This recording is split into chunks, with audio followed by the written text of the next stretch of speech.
Olá, desenvolvedor! Sou a Daniele, analista tributária da TecnoSpeed, e hoje temos uma grande novidade e eu quero compartilhar já no início do nosso programa com vocês. Estamos empolgados em anunciar que, além do nosso videocast, agora você também pode nos encontrar no Spotify. Isso mesmo! O mesmo programa que você assiste aqui no YouTube estará disponível em formato de áudio na nossa playlist do Spotify. Esse formato é ideal para você que deseja se manter atualizado sobre as principais mudanças fiscais enquanto trabalha ou realiza outras atividades. Basta acessar nossa playlist no Spotify, que está aparecendo no QR Code aqui na tela, e ouvir nosso conteúdo a qualquer hora e em qualquer lugar. Lembrando que o nosso programa é mensal, conta com especialistas e convidados para abordar as principais mudanças ligadas aos documentos fiscais eletrônicos, legislações e obrigatoriedades, e como elas impactam o desenvolvimento de software no Brasil. Então, não perca tempo. Siga o Fisco4Dev no Spotify e adicione nossa playlist para ficar sempre por dentro das novidades fiscais.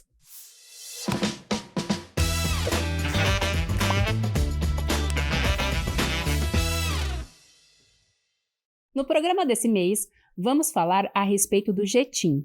A partir de setembro, temos um novo grupo de NCMs na validação do Jetim no CCG, o grupo 3, denominado Alimentos.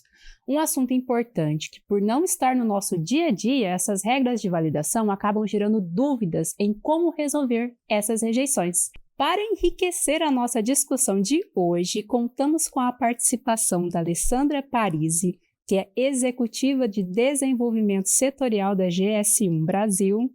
Seja bem-vinda, Alessandra. Obrigada. Um prazer poder colaborar. E aqui no estúdio comigo está o Cleverson Nunes, coordenador de experiência da TecnoSpeed. Seja bem-vindo, Cleverson. Valeu, Dani. Obrigado aí pelo convite. E o assunto de hoje, pessoal, como eu já adiantei para vocês no comecinho, nós vamos estar falando a respeito do Jetim.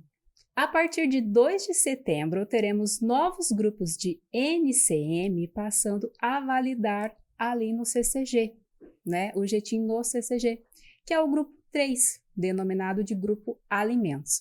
Nesse grupo nós temos leites, frutas, café, açúcares, cacau, bebidas, cereais.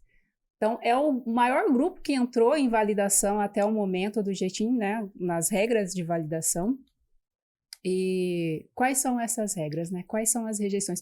Porque não tem nada mais dolorido do que você estar ali tentando emitir uma nota fiscal bonitinho, achou que tá tudo certo, você envia, fica lá ansioso aguardando a autorização do uso e a nota volta rejeitada, né, Cleverson? Vamos combinar. Complicado. E é isso que essa validação do Jeitinho, é isso que vai estar acontecendo com esse grupo de NCMs que eu citei, né? Então, nós vamos estar recebendo, quem não tiver correto, o Jetim inválido, Jetim inexistente no cadastro centralizado de Jetim, Jetim incompatível com a NCM e outras regras de validação também serão aplicadas. E nós vamos começar hoje um pouquinho diferente a falar sobre esse assunto. Digamos que a gente vai começar pelo problema e vamos chegar na fonte da correção. Quando a nota é rejeitada, não é autorizada, Cleverson, procura a TecnoSpeed, a consultoria técnica, para fazer a correção dessa nota. Eles precisam autorizar essa nota. Qual que é o comportamento? Certo, vamos lá. Acho importante a gente começar falando que primeiro essa nota técnica, ela é uma nota técnica nova, né, uma versão nova, mas não é uma novidade, né? Essa questão do preenchimento do Jetim, ela não é uma novidade, né? A gente já, como você falou, a gente já está no terceiro grupo.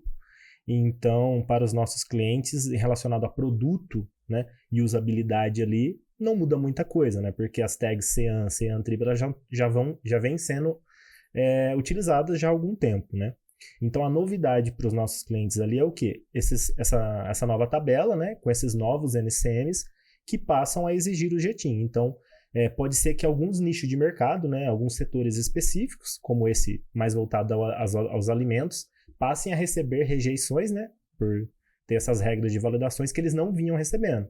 Então, essa questão fica para o nosso cliente assim, como a gente vai resolver essa questão, né? Essa questão, ela tem até um ponto que o nosso cliente vai conseguir atuar e tem um ponto que ele vai conseguir apenas consultar para fazer a atualização. Então, o primeiro ponto é ele olhar o NCM no RP dele, né, no sistema dele de retaguarda, e ver se o NCM tá, que provavelmente, se ele recebeu a rejeição, o NCM ele já foi contemplado ali por essa validação. Logo, ele vai ter que ir até o cadastro, né, o CCG, disponibilizado no servidor virtual do Rio Grande do Sul, né, que nós também temos já disponibilizados no nosso produto métodos e rotas para fazer essa consulta já por dentro da API também, né, e por dentro do nosso componente, nossos produtos, e validar se o JETIN está ou não válido, né? Se o JETIN que ele está passando, por ele ter recebido a rejeição, ele pode estar com o JETIN inválido ou ele pode estar com o NCM também errado, né? Sim. Então, é uma dessas duas possibilidades. Então, se for questão do NCM, ele vai ajustar o NCM e pode ser que ele, com o JETIN que ele já estava passando, valide a nota. Ou, ao contrário, o NCM está correto, validado, e ele vai ter que fazer o ajuste do JETIN consultando, né, no cadastro do CCG, fazendo a validação. É importante que a gente tenha o entendimento de que o JETIN é um código que ele não é manipulado, né, na ponta, né, da operação. Então tem toda uma cadeia antes ali que faz, que coordena, né, que faz essa geração desse JETIN. E daí o cliente da ponta que recebeu a rejeição, o que ele vai poder fazer no máximo ali é validar e alterar o JETIN que ele está passando. Mas, e caso não tenha JETIN realmente, né, um produto pode não existir um JETIN, ele vai ter que passar um literal ali sem JETIN, né, que a nota também vai autorizar, mas também ele tem que usar somente realmente validando se o produto não tenha o JETIN cadastrado, né? E até para falar um pouquinho mais sobre essa cadeia aí de como surge o JETIN, né, de como o cliente na ponta vai poder validar, poxa, não tem um JETIN cadastrado, né, ou o JETIN está errado, eu preciso alterar esse JETIN, como que eu faço, né? Eu não tenho autonomia para isso, né? E para isso nós convidamos a Alessandra, né, da GS1 Brasil, para falar um pouquinho dessa cadeia para nós, né, de como funciona, como surge um JETIN, né, como que os clientes na ponta, afetados por esse fluxo todo que a gente falou, o que eles precisam fazer para poder atualizar o JETIN, né, e da onde surge o JETIN, né, para ela contar um pouquinho para a gente, né, nossa convidada aí. Obrigada, Cleverson e Dani. Eu achei importante a gente começar pelo começo, entender o que a GS1 tem a ver com tudo isso, né? Por que a gente está aqui nesse bate-papo aí contribuindo com a disseminação dessa informação, do que é a validação do JETIN, né? Dos documentos fiscais eletrônicos, e o que é o código de barras, né? Então, o código de barras que a gente conhece, né? O código IAN, ele existe há 50 anos, olha quanto tempo ele tem, e graças a ele foi possível mundialmente, né, o uso da automação comercial. Então, a GS1 é a entidade mundial que controla essa numeração, né? Então, a gente cria e administra padrões de identificação, captura e compartilhamento de dados, que tem como função apoiar a troca de mercadorias, né, a interoperabilidade de informação entre os sistemas na cadeia de suprimentos como um todo, né? Então, é uma numeração voluntária, de uso voluntário, em grande maioria das vezes. É claro que alguns países acabam, né, desenvolvendo leis com base nesse código, por entender a importância, né, dessa identificação única e inequívoca, quando a gente fala de controle de mercadorias, de locais, né, de itens, de caixas, de pallets, quanto isso ajuda a gente a minerar informações que são trocadas, né, entre parceiros comerciais do mundo todo, mas tirando as leis que possam existir, né, de maneira local aí em diversos países, em sua grande maioria, o código de barras ele é de uso voluntário, né? Então, ele nasceu de uma necessidade entre a indústria e o varejo de fazer negócio, né? De comprar mercadoria, de vender mercadoria, de nos permitir comprar essa mercadoria no varejo físico há anos atrás. Então, é com bastante orgulho que a gente tem esse papel enquanto entidade padronizadora os negócios, né? Então, no Brasil, a GS1 ela é uma organização então, multissetorial, a gente atende diversos setores, mais de 40 setores de economia, então a gente tem área de saúde, moda, alimento, enfim, tem uma série de setores que a gente está envolvido, que usam, né, o que a gente ajuda a administrar mundialmente. E no Brasil a gente tem 58 mil empresas associadas à GS1, né? Em sua maioria, como eu expliquei, adoções voluntárias por empresas que querem identificar única e inequivocamente o seu produto na cadeia de suprimentos. Quem é que pode ser essa empresa, né, que vem até a GS1 para poder atribuir essa numeração? Um fabricante, né, uma indústria, um varejista que tenha marca própria, também é de responsabilidade dele esse processo, né? Então é ele que vem até a GS1 para atribuir a numeração dos produtos dele, marca própria também no varejo, um distribuidor, um importador que tenha um produto exclusivo, né, sendo comercializado mundialmente, e até o seller, né, que recentemente, há uns 3 anos, a GS1 também criou novas regras que permitam com que o seller, né, devido à explosão aí do marketplace, das vendas online, também possa identificar única e inequivocamente o produto comercializado no digital.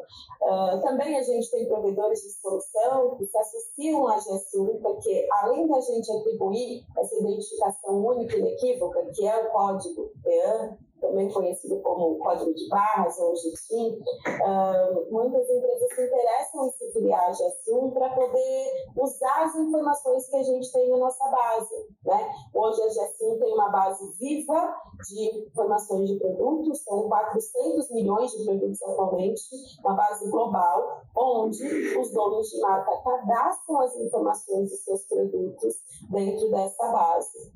E por conta desse trabalho que a GS1 tem no mundo e no Brasil, nós temos também, como é um padrão aberto e de entendimento por qualquer player, por qualquer empresa na cadeia de consumo, a gente vê aí órgãos reguladores como a Anvisa, por exemplo, né, que é uma entidade que obriga o uso do GTIN para a administração das informações dos medicamentos. Então, todo medicamento é uma lei. Todo medicamento no Brasil tem que nascer com o GTIN, com um código único e inequívoco, devido à importância que a gente está falando, né, da cadeia de saúde.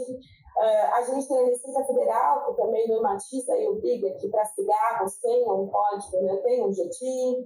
A gente tem o Inmetro, que regula também os brinquedos e que exige o GTIN. E a gente também tem outras, né, leis e também softwares que voluntariamente usam, né, esse código para administrar melhor as informações, para ter a veracidade daquilo que a gente está transmitindo, né, de informação entre os sistemas. E nisso, a Secretaria de Fazenda também, a gente considera que é uma entidade, um órgão regulador que utiliza essas informações aí, para falar a verdade, desde antes dos documentos fiscais eletrônicos, a gente tem aí, desde provavelmente 1990 e alguma coisa, todo produto comercializado com EAN tinha que ter essa informação registrada lá nas impressoras fiscais, né? E esse código, na verdade, do papel passou para o documento fiscal eletrônico, né, com o advento dos documentos fiscais. Acho que acredito que desde 2011, exigindo o preenchimento obrigatório em instância desse código, né? Então, é importante, como o Cleverson contou, não é algo novo. Eu acho que os padrões eles são reconhecidos pela cadeia de consumo, né, como um benefício para melhor gestão, melhor visibilidade, segurança, e não foi diferente com a Secretaria de Fazenda, que passam a utilizar essas informações também para a mineração daquilo que é informado nos documentos fiscais eletrônicos. E aí, posto isso, desde 2011 já tinha uma obrigatoriedade de preenchimento dos campos CNCNTRIB, o XML, e em 2017 foi publicado, né, pelo CONFAS, Conselho Nacional de Política Fazendária, a obrigatoriedade de cadastro das informações dos produtos com GTIN na base de dados da CEFAS.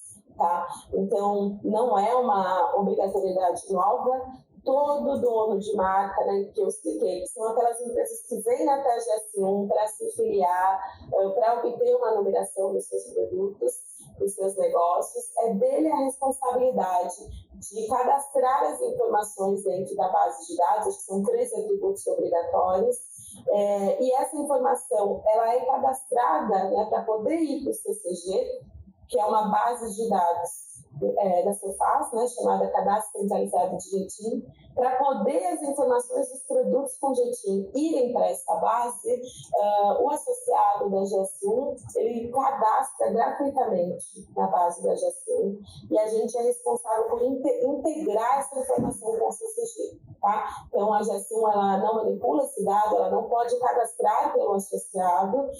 A gente aqui conta com o entendimento de que é de responsabilidade do dono da marca, como informa, né, o CONFAS, a obrigatoriedade tributária é dele, de vir até a base e encaminhar antecipadamente as informações dos produtos, porque são essas informações que a Cefaz vai usar para validar aquilo que está sendo declarado nas notas fiscais, né? Como a Dani mencionou, outros grupos de validação já começaram a acontecer, né? Setembro de 2022 entrou o primeiro grupo, foi medicamento, tabaco, brinquedo. Em julho a gente teve a entrada aí de perfumaria, higiene, cosmético, também bebidas. E agora o grupo 3, né, que entra em produção em setembro, que são os grupos de alimentos, né, que sem dúvida tem uma capilaridade bem maior, né, número de empresas fornecedoras e que usam, né, o código Jetim e que precisam garantir que essa informação antecipadamente esteja na base de dados da Cefaz para evitar a rejeição da nota fiscal. Então, assim, a correção ela não vai estar aqui com a nossa consultoria técnica. Isso. E também não vai estar com a GS1. Exato. E sim com o dono da marca. O dono da marca. Ele que é o total responsável por fazer as correções, né, por atualizar essas informações. A GS1 só centraliza essas informações e disponibiliza para a Cefaz. Né, Alessandra? Exatamente, desde 2017 isso ocorre. É importante o entendimento que é totalmente gratuita essa ação, né? A GS1 também tem uma equipe à disposição para apoiar empresas que tenham dúvidas. Todo associado da GS1 tem acesso a essa base de dados, tá? Então, caso não saiba, obviamente, onde estão os acessos, a gente tem toda a nossa equipe de retaguarda, né, de atendimento ao associado à disposição para ajudar a recuperar a senha desse portal, onde ela mesma pode cadastrar ou código a código, dependendo do tamanho da empresa. Às vezes a gente tem associado de vários perfis, né? A gente tem MPR, a gente tem aí também grandes indústrias, e fica a critério delas como ela quer subir. Ela pode subir por integração, a gente tem a API de cadastro disponibilizada também para empresas que geram um grande volume de códigos, né, diariamente, como a indústria da moda. A gente tem também planilhas Excel, já estão num template para que possa ser baixado, né, esse template e inserido as informações para que eles possam subir em volume, né, em massa para dentro do portal. E é importante que o dono de marca, ao subir as informações, acompanhe se elas foram aceitas e se elas foram gravadas no cadastro centralizado de Jetim, tá? Porque a Cefaz ela pode recusar o dado.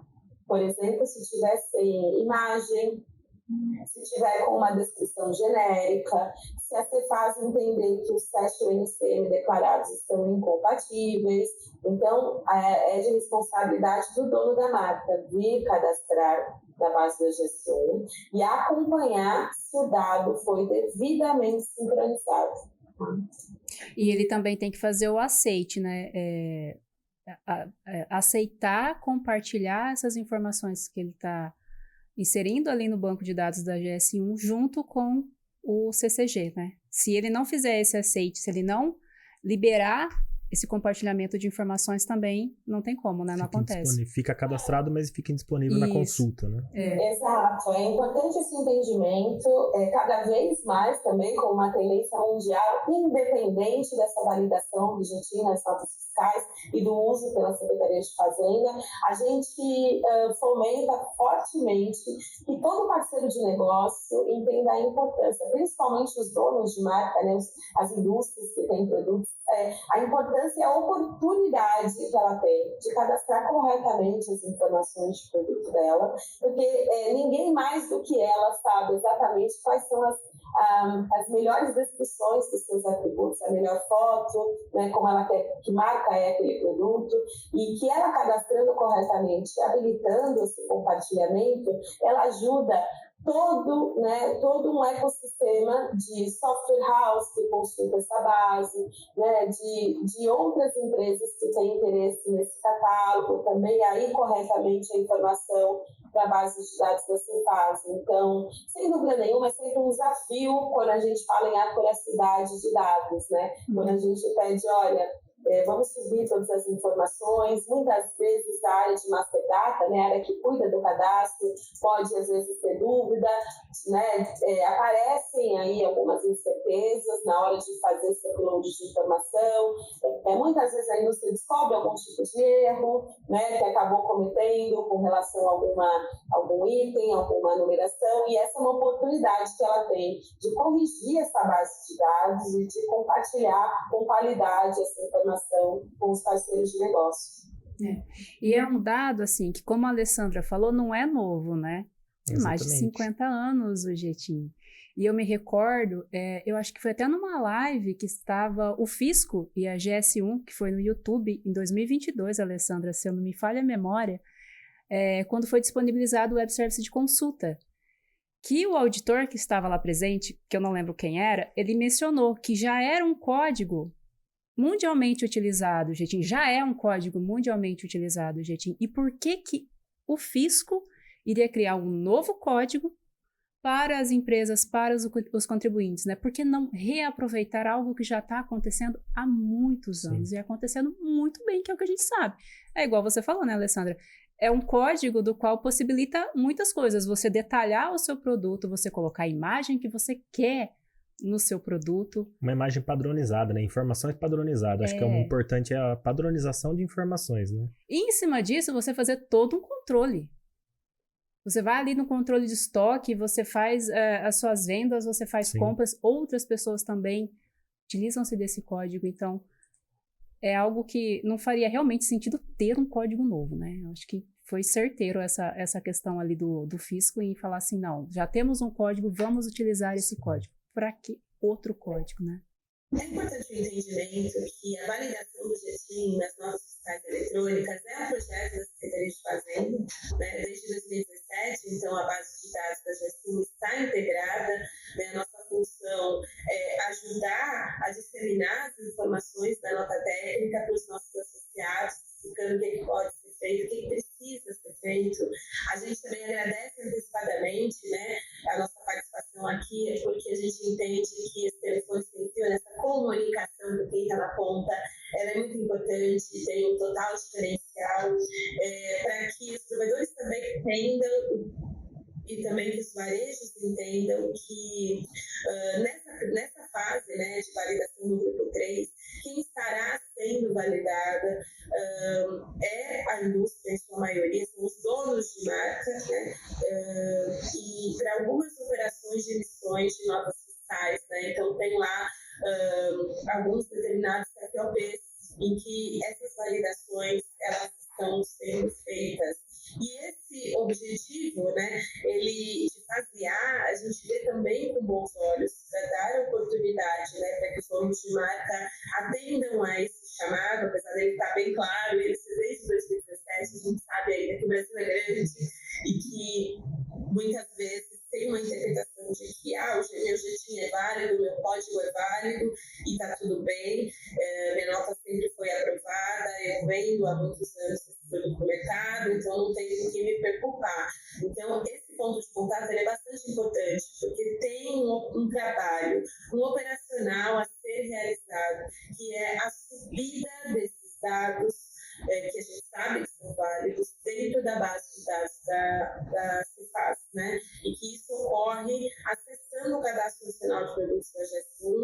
tenho certeza que todos os produtos estão lá, com os atributos preenchidos, para poder ser integrados essas informações com a Secretaria de Fazenda.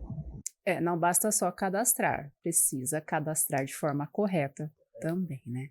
Exatamente, e acompanhar a sincronização. Tendo feito isso, com certeza, por motivo de GETIM, a gente entende aí que essa emissão de nota não tem motivos para ser rejeitada, né? Podem aparecer outros motivos, mas não pelo motivo do GETIM. E lembrando que tem envolvimento direto de NCM e CFOP aí nesse fluxo, né? Porque às vezes a ponta vai validar o GETIM tá correto, e você bate, mas o NCM e o CFOP não tá condizente com a tabela que passa a ser validado com essa versão. Então, pode causar o problema também.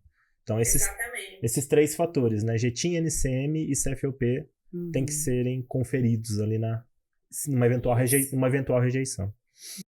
E um alinhamento, né, entre as áreas na empresa. Então, quem cuida de cada gasto precisa estar também alinhado com o pessoal lá que emite nota, né? Porque você está cadastrando, ou você está alterando, ou você está subindo informações de produtos, enquanto esse produto está lá com as notas sendo emitidas. Então, é importante o entendimento que esse projeto ele é multidisciplinar, né? Multidepartamental. Todo mundo também precisa estar integrado e as informações de produto são bastante importantes para quem emite nota poder emitir esse problema.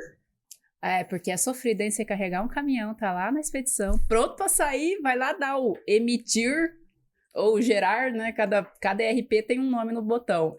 A nota não vem autorizado. E são 5 rejeições possíveis, né? Então são 5 que envolve o CEAN-TRIB, NCM, CCG, CFOP. Então todos esses fatores envolvidos nessas 5 possíveis rejeições. Exato.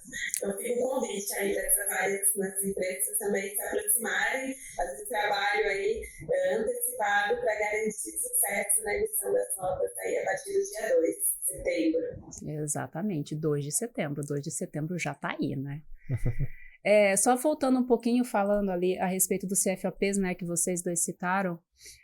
Então, os CFOPs que estarão sendo validados também, verificados para fazer essa validação do GETIM, eles estão ligados à venda de produção do estabelecimento. Perfeito. Então, é como a Alessandra falou várias vezes aqui, aponta ali na indústria, no industrial, né?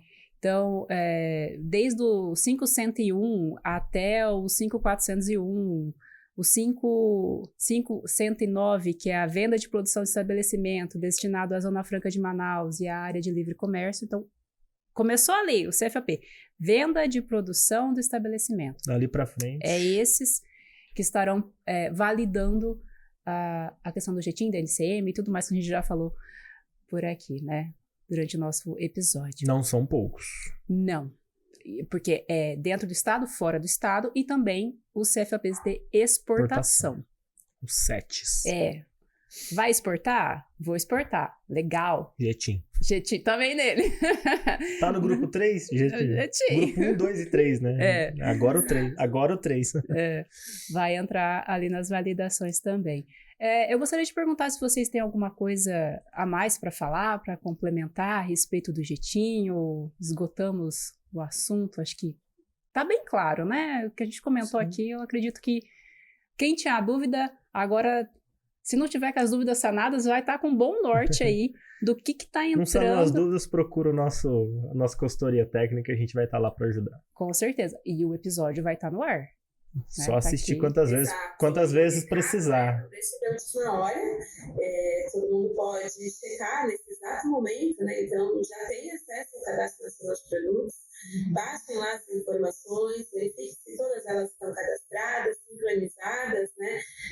Também o ambiente de teste, né? No ambiente de teste essas validações já estão ocorrendo, então as indústrias, os provedores, enfim, quem opera aí esse ambiente de teste já consegue ter condições de entender qual é o trabalho aí que está faltando, qual o cadastro, qual o ajuste, né? Porque o NCM que você declara na nota precisa estar exatamente igual ao NCM que você cadastrou. Acho que esse é um desafio também de entendimento, né? E que tudo isso pode ser feito agora, nessa reta final, em agosto, post, não deixe de última hora, em caso de dúvidas, os canais aí oficiais de atendimento associado da GESIL também ficam à disposição. Bacana. Perfeito. Bom, Alessandra, eu queria agradecer muito a sua participação. Você deu uma aula de jetinha aqui. Enriqueceu demais, né? Nossa, super. Muito obrigado por ter aceito o nosso convite de estar aqui participando hoje do episódio do Fisco for Dev. Muito obrigada novamente pelo convite e a gente fica à disposição. E aos provedores de solução também nos ajudem aí a comunicar aos seus clientes sobre a importância de manter o cadastro atualizado de jeitinho lá na base da Cefaz. Isso aí. Obrigada, gente. Um abraço. Obrigado, Alessandra. E uma outra novidade que nós temos aqui para os nossos ouvintes do Fisco for Dev é a respeito de uma publicação da portaria SRE 40. Novidade boa. Boa, verdade.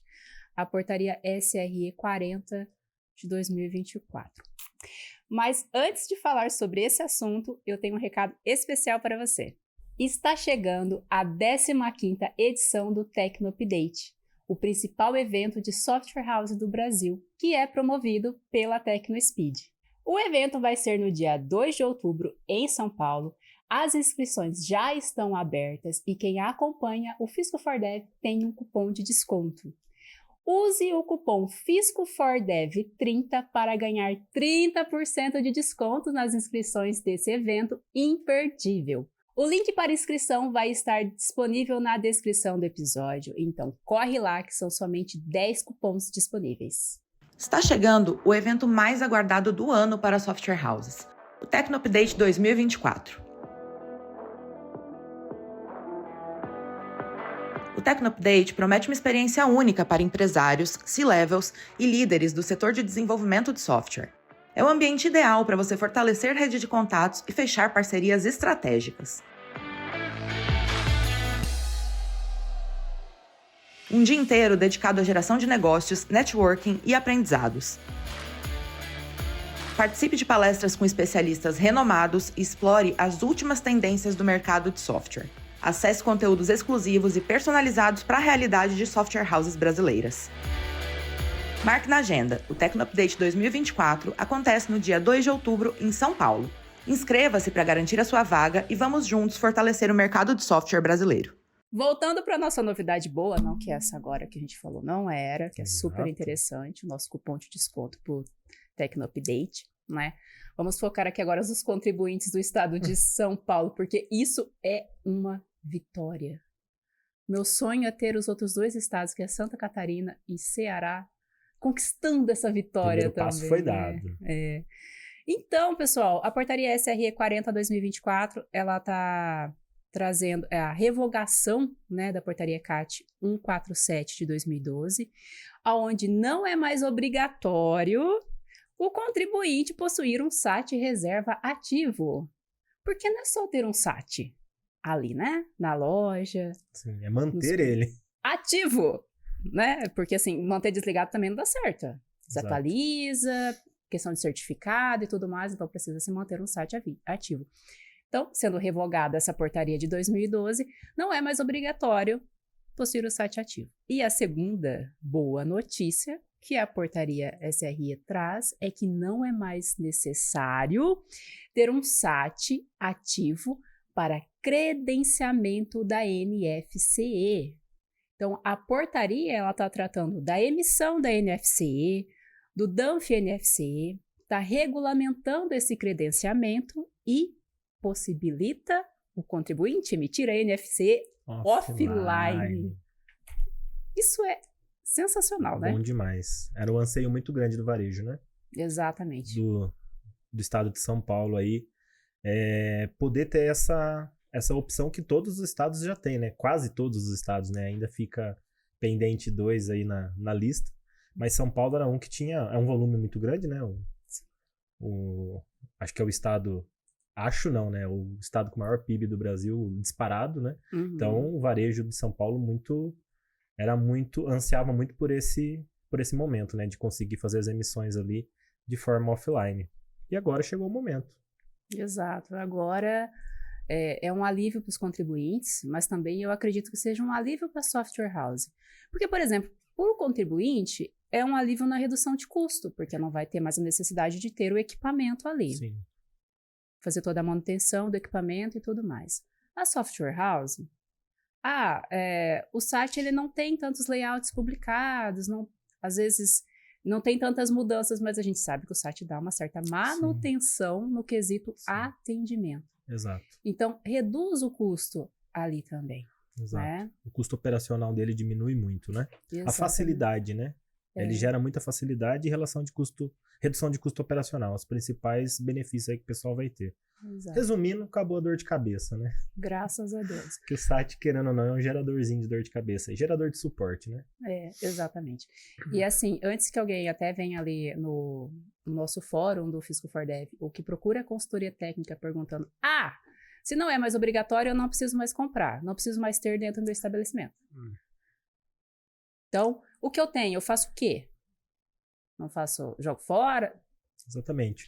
Mantém ele lá como uma segunda opção de contingência. Né? Exato. Que agora foi inclusive a sugestão, né? Uma das sugestões que foi publicada pelo Fisco deixe ele lá agora seria agora um plano C, né? Exato. Plano A, a emissão normal, plano B tem a emissão em contingência agora, e o plano C tem o site ali para qualquer coisa que você precisar ainda. Ele vai continuar funcionando, né? Quem tem, continua funcionando. Quem não tem mais a necessidade de fazer todo o trâmite ali, de adquirir ele e ativar e manter, enfim. Exato. Top demais. É uma notícia, assim, eu acho que bem importante, é o que a gente falou, né? É uma vitória. Uma vitória para os contribuintes de São Paulo. Cleverson, eu gostaria de agradecer a sua participação. Muito obrigada por mais uma vez estar aqui no nosso episódio do Fisco for Dev. Show. Ter contribuído com conhecimento ali na parte do Jetim e agora também com a questão da NFC offline para o estado de São Paulo. Eu que agradeço o convite aí, fico à disposição para novas participações e oportunidades. Valeu, pessoal. Valeu, Dani. Pessoal, acessem o blog da TecnoSpeed, façam uma pesquisa por palavra-chave Jetim, Portaria 40 2024. Lá vocês vão encontrar artigos atualizados, tá? Lembre-se que os nossos artigos estão sempre atualizados. Tá com alguma dúvida a respeito dos temas debatidos ou vocês querem discutir algum outro assunto? Acessem o fórum do Fisco for Dev na Casa do Desenvolvedor. Entra lá, acessa, né, o fórum, faz um cadastro se você não for membro ainda. Coloca a sua dúvida que eu e a Lorena nós estamos disponíveis para estar apoiando vocês e buscando uma boa solução. E continue nos acompanhando aqui no YouTube e também agora no Spotify. Até mais!